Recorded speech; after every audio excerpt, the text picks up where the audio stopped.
বিশ্লেষণ করে যদি এরকম হয় যে গণ অভ্যুত্থানের সময় যে সরকার গণহত্যা চালিয়েছে সেখানে সেই সরকারের পেটোয়া বাহিনী এবং রাষ্ট্রীয় বাহিনীর তাদের অনুগত সদস্য যারা গণঅভ্যুত্থানের পক্ষের শক্তিকে খুন করতে উন্মত্ত হয়ে উঠেছিল তাদের উপর গুলি চালিয়েছে, তাদের নির্বিচারে হত্যা করেছে এবং একটা গণহত্যা সংগঠিত করেছে, সেইটার বিচার সেই হত্যাকাণ্ডের বিচারের প্রশ্নই ওঠে না পৃথিবীর কোনো দেশে। বাংলাদেশের মুক্তিযুদ্ধের সময় সেখানে তো মুক্তিযুদ্ধের বিপক্ষ শক্তিরও কিছু লোক তো প্রাণহানি হয়েছে, বা বিশেষ উদ্দেশ্যে তাকে ওই সংঘর্ষের সময় না, গণ অভ্যুত্থানের ওই বিষয় না, তার বাড়িতে আক্রমণ চালিয়ে অথবা তারা একা কোথাও পেয়েছে সেইভাবে তাকে হত্যা করলো, তাহলে সেইটার ভিন্ন মাত্রা আছে, ওই কোণের ভিন্ন উদ্দেশ্য আছে, সেটা তদন্তের বিষয়, সেটা হতে পারে।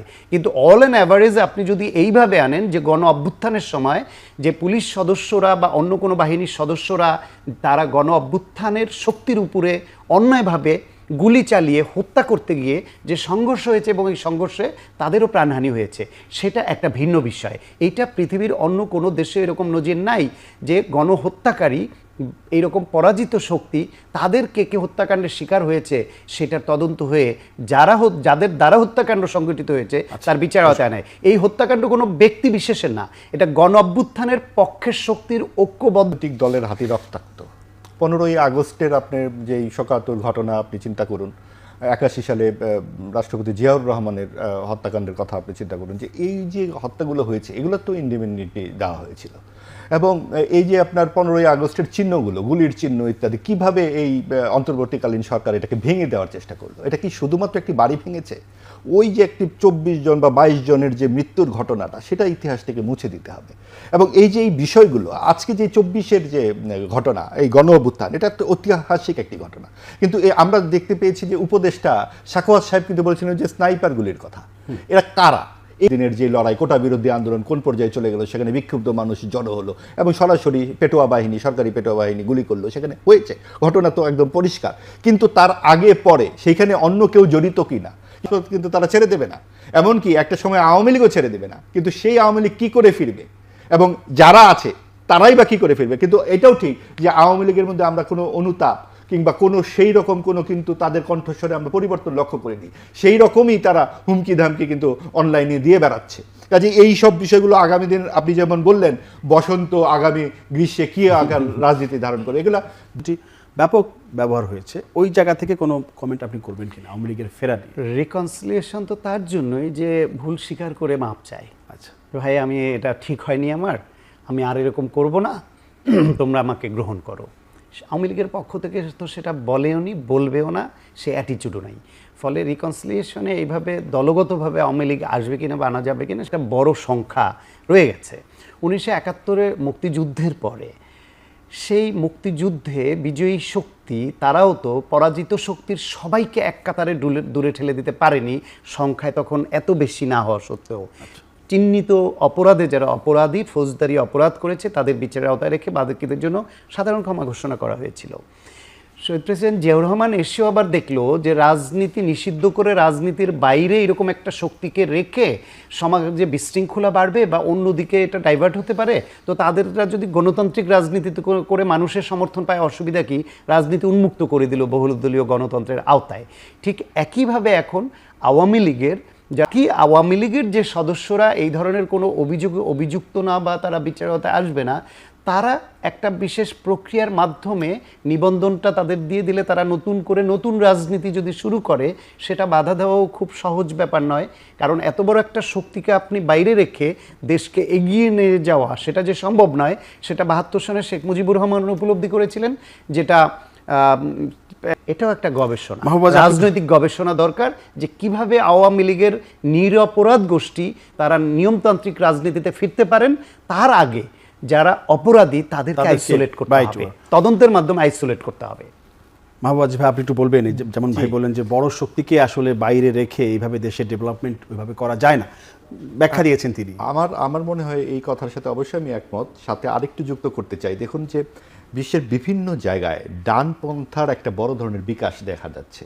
Syria, Iraq, Lebanon, Yemen, Afghanistan, Pakistan, এবং পুরো বিশ্বজুড়ে এই যে ইরানের যুদ্ধটাই আপনি খেয়াল করুন, ইরানকে যেভাবে মানে আগ্রাসন করা হলো যুক্তরাষ্ট্র এবং ইসরায়েলের পক্ষে, এটা কিন্তু আপনার উগ্রবাদ মাথাচাড়া না দেবার কোনো কারণই থাকে না। আপনি যখন আপনাকে ঠেলতে ঠেলতে দেয়ালের দিকে নিয়ে যাবে, সে কি করবে? তখন তো তাকে বাঁচতে হবে। তো এই যে একটা উত্থান বিভিন্ন জায়গায় মৌলবাদের যে উত্থান, সেটার কিন্তু নানান রকম কারণও আছে। এখন ওই দেশ ইরান কিভাবে চলবে আমেরিকা তো ঠিক করে দিতে পারে না, যুক্তরাষ্ট্র তো ঠিক করতে পারে না যে আপনারা কিভাবে চলবেন। তারা বলতেছে যে ইরানের মানুষের সামনে মুক্তির দরজা খুলে দিলাম, এটা তো আপনার কাজ নয়। ঠিক একইভাবে আপনি দেখুন আমাদের এখানে যে সাম্প্রদায়িক শক্তির উত্থানগুলো ঘটছে, বিএনপি একটি উদার মধ্যপন্থী রাজনৈতিক দল, এবং এইবার নির্বাচনের আগেই তো বোঝা গেল যে মুক্তিযুদ্ধের পক্ষে বিএনপির অবস্থান কত স্পষ্ট, এবং সরকারের সমালোচনাই তো তৃতীয় বিশ্বের একটি দেশে সবচেয়ে বেশি হবে, কারণ সরকারই তো অ্যাক্টিভ পজিশনে, তখন প্রতি মুহূর্তে তাকে কিন্তু দোষ ধরা হবে। তখন এই যে এই শক্তিটি, তারা যেইভাবে প্রতারণাময় রাজনীতি করে অভ্যস্ত, যেটাকে আমরা আরো সহজ বলে মোনাফেক বলতে পারি, তো এই মোনাফেকদেরকে কি করে আপনি ব্যালেন্স করবেন? তখন এত বড় একটা শক্তিকে কেন রাজনীতিতে দূরে রাখবার কোনো যুক্তিসঙ্গত কারণই থাকে না। এটা এমনিতেই আসবার কথা, কিন্তু এই প্রশ্নগুলোর মীমাংসাও হতে হবে, কারণ ঘটনা 24 সালের ঘটনা এবং সবাই চাক্ষুষ করেছে, এবং অনেক ঘটনা আমাদের চোখের আড়ালে আছে, সেগুলোও সামনে আসবে। ওই সেই স্নাইপার থেকে শুধু অভিযোগ এসেছে, এখন অভিযোগ আসা মানে তারা দোষী সাব্যস্ত হয়ে গেল এমনও নয়। তদন্ত হওয়া উচিত, তদন্তের বাইরে যেন কাউকে না রাখা হয়, একটা ইস্যু না রাখা হয়। তদন্তটা তাদের মধ্যে সবাই নিশ্চয়ই দুর্নীতি করেননি, বা কেউ কেউ ভালো আছেন বলে আমার বিশ্বাস এখনো তাদের প্রতি। সেক্ষেত্রে যারা দুর্নীতি করেননি, তারা যে করেননি এইটা প্রমাণের স্বার্থে হলো তদন্তটা হওয়ার দরকার, কাউকে তদন্তের বাইরে রাখা উচিত না। এক, দুই হলো এটাকে আবার খুব বড় করে এনে অতীতের দুর্নীতিগুলোকে যেন আড়াল করা বা লঘু করবার চেষ্টা না হয়, যে এরা বিরাট দুর্নীতি করেছে, এদেরটাও আওতায় আসতে হবে। এর আগে 16 বছর ধরে যারা দুর্নীতি করেছে তাদেরটাও সমানভাবে। আপনি একটু বলবেন এই ইস্যুতে ছোট করে একদম। জি, দেখুন আমাদের এখানে যারাই সর্বশেষ গ্রাহ্য নির্বাচন 2008 সালে 4 থেকে 7% যাদের ভোট, যদিও তারা দাবি করে 13% জামায়াতে ইসলামী, সেই ভোট 36% পৌঁছে যায় কি করে? এটা নিয়ে নানান রকম বিশ্লেষণ চলছে, নানান ধরনের কথাবার্তা আছে। তারপরেও ব্যক্তিগতভাবে আমার কাছে মনে হয় যে যা হয়েছে শেষ পর্যন্ত জনগণের রায় সর্বোচ্চ রায়, এবং আমরা এবার নির্বাচনে শেষ পর্যন্ত মুক্তিযুদ্ধ এবং সাম্প্রদায়িক শক্তিকে মুখোমুখি অবস্থানে দেখেছি। বিএনপি সরাসরি আমাদের দেশের ঐতিহ্য, স্বাধীনতা, মুক্তিযুদ্ধ ইত্যাদিকে সামনে নিয়ে এসেছে, এবং এটা আমাদের জাতির সামনে একটি প্রায় রীতিমতো অগ্নি পরীক্ষা ছিল যে সাম্প্রদায়িক শক্তি কি প্রথমবারের মতো ক্ষমতায় আসবে কিনা। সচিব, এখন আপনি দেখুন যে সচিব কীরকমভাবে বদল হচ্ছে, আজকেও 7 জন সচিব বদল হয়েছে, উপাচার্য জামাতের, এবং অনেক গুপ্তরা বেরিয়ে আসছিল, সব কিছু মিলিয়ে। এবং আমাদের যে মুক্তিযুদ্ধের ইতিহাস যেভাবে বিকৃতি করা হচ্ছিল, 32 নম্বর ভাঙা, মুক্তিযুদ্ধের ভাস্কর্য ভাঙা, স্থাপনাগুলো যেভাবে ধারাবাহিকভাবে ভাঙা হচ্ছিল, আপনার বিসিএস পরীক্ষায় প্রশ্নপত্রে মুক্তিযুদ্ধের জায়গায় লেখা হলো প্রতিরোধ যুদ্ধ, হানাদার বাহিনী, পাকিস্তান শব্দটি বলা গেল না।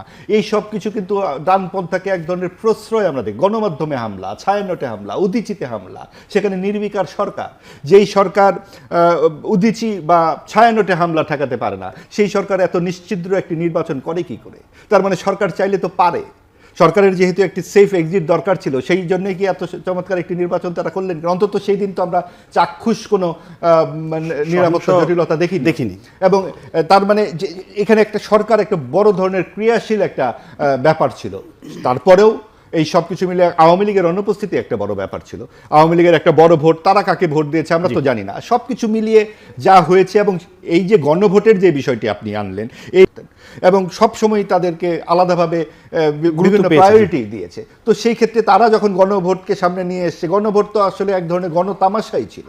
গণভোট এই সাধারণ মানুষকে এটা বুঝতে পেরেছে নাকি যে গণভোট কী কারণে হচ্ছে? তো যাই হোক, সেটা যেহেতু জাতীয় ঐক্যমত্য কমিশনে এসেছে, বিএনপি তখন সুবিধা মতো সেই সময়ে তো আসলে তার এত বড় দল হিসেবে, একটি দায়িত্বশীল রাজনৈতিক দল হিসেবে সরকারের সাথে বিরোধিতায় তারা যেতে চায়নি। তো সেই ক্ষেত্রে তারা যখন 2/3 আসনে জিতে এসেছে, এখন তো সংসদই সার্বভৌম হিসেবে তাদের চাওয়া ছিল একটি নির্বাচন, এবং যে নির্বাচনের মাধ্যমে জনপ্রতিনিধিদের দ্বারা দেশ পরিচালিত হোক সেটা। কিন্তু স্পষ্ট আর একটা রাজনৈতিক শক্তি জামায়াত ইসলাম এবং নতুন গঠিত দল এনসিপি, তাদের অবস্থান ছিল নির্বাচন যে কোনো উপায়ে পেছানোর। এই মুহূর্তে এই সময় না হওয়ার, এবং সরকারের একটা অংশের নির্বাচন পেছানোর একটা তাগিদ ছিল। ফলে সব মিলিয়ে এরকম একটা অবস্থা তৈরি হয়েছিল যে ওই পক্ষটা নির্বাচন পেছানোর নানান ছুতা, নানান সুযোগ, নানান উপলক্ষ তারা খুঁজছে। সেই অবস্থায় বিএনপি অত্যন্ত সতর্কতার সঙ্গে এবং ধৈর্যের সঙ্গে রাজনীতিটা করেছে। যখন রাষ্ট্র মেরামতের বা সংস্কারের 27 দফা প্রথমে এককভাবে এবং জোটের অন্যদের সঙ্গে আলোচনা করে 31 দফা দেয়, লিখিত আকারে প্রকাশ করে, তার আগে বিএনপি নেত্রী বেগম খালেদা জিয়া যখন ভিশন 2030 দেন, তখন এই সব দলগুলো সংস্কার বানান ঠিকমতো লিখতে পারতো কিনা সন্দেহ আছে। যখন বিএনপি সংস্কারের প্রস্তাব দেয়, সেই দলগুলো বলছে বিএনপি সংস্কার চায় না। কিন্তু নির্বাচনী ইশতেহারে এসে স্পষ্ট করে দিল তাদের নোট অফ ডিসেন্ট বা দ্বিমত যেখানে আছে সেগুলো তাদেরকে রাষ্ট্র পরিচালনার দায়িত্ব জনগণ দিলে সেটা তারা মানবে না বা সেটা পালন করবে না। ইশতেহার অনুসারে এবং 31 দফা অনুসারে তারা রাষ্ট্র সংস্কার করবে। এখানে ইন্টারেস্টিং ব্যাপার হচ্ছে, তারা নির্বাচন করেছে জনগণের কাছে যে আমাদেরকে মেম্বার অফ পার্লামেন্ট হিসেবে আপনারা নির্বাচিত করুন, সংসদ সদস্য হিসেবে। জনগণ সেটা দিল। তারা তো এই সংস্কার পরিষদের সদস্য হিসেবে নির্বাচন করেনি। ফলে ওইটার শপথ তারা কিভাবে নিবে? বিএনপি এটাও বলেনি এখনো যে আমরা শপথ নিব না, গণভোট বাতিল হবে। তারা বলেছে সংবিধান অনুসারে সরকার গঠিত হয়েছে, সংসদ অধিবেশন বসুক, সংসদ সদস্যরা আলোচনা করে তারা সেই